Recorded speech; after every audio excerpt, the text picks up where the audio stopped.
Copy right تنازع، France نے Google پر 500 million euro جرمانہ عائد کر دیا۔ فرانس نے ٹیکنالوجی جائنٹ گوگل کے ساتھ کاپی رائٹس پر ہونے والے تنازع کے بعد 500 ملین یورو کا جرمانہ عائد کر دیا۔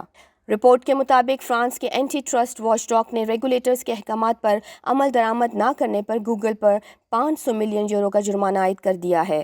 واچ ڈاگ نے گوگل کو احکامات دیے تھے کہ وہ ملک کے نیوز پبلشرز کے ساتھ کاپی رائٹ کے معاملے پر گفتگو کا اہتمام کرے، تاہم گوگل نے ان پر ہدایت پر عمل درآمد نہیں کیا۔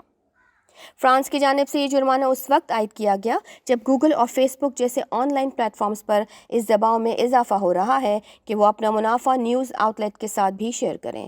اینٹی ٹرسٹ واچ ڈاگ کے مطابق امریکہ کے ٹیکنالوجی گروپ کو اب اگلے 2 ماہ میں یہ پروپوزل دینا ہے کہ وہ نیوز ایجنسیز اور دیگر پبلشرز کی خبریں استعمال کرنے کی تلافی کیسے کرے گا، اور اگر گوگل یہ کرنے میں ناکام رہا تو پھر اس پر مزید 9 لاکھ یورو فی دن جرمانہ عائد کیا جائے گا۔ اس جرمانے کے بارے میں گوگل کا کہنا ہے کہ جرمانے کا فیصلہ بہت ہی مایوس کن ہے، لیکن ہم اس پر عمل درآمد کریں گے۔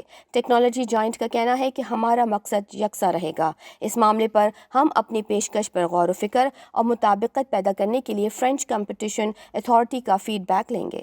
گوگل کے ترجمان کا کہنا ہے کہ اس سارے معاملے میں ہم نے نیک نیتی سے اپنا کردار ادا کیا ہے۔ جرمانے نے ہمارے کسی معاہدے کو پہنچنے اور اس حقیقت کو نظر انداز کیا ہے کہ ہمارے پلیٹ فارمز پر نیوز کس طرح کام کرتی ہے۔